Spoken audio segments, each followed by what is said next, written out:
বরিশাল পিরোজপুর আঞ্চলিক মহাসড়কের গাবখান সেতুর টোলঘর।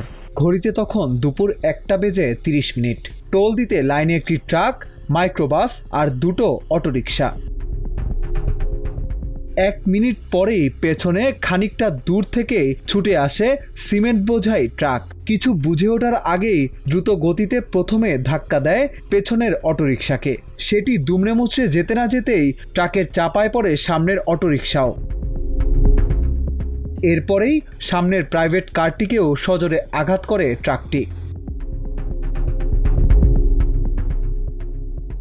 চোখের পলকেই ট্রাকের সামনে পড়া যানবাহনগুলো পিষ্ট হয়ে যায়।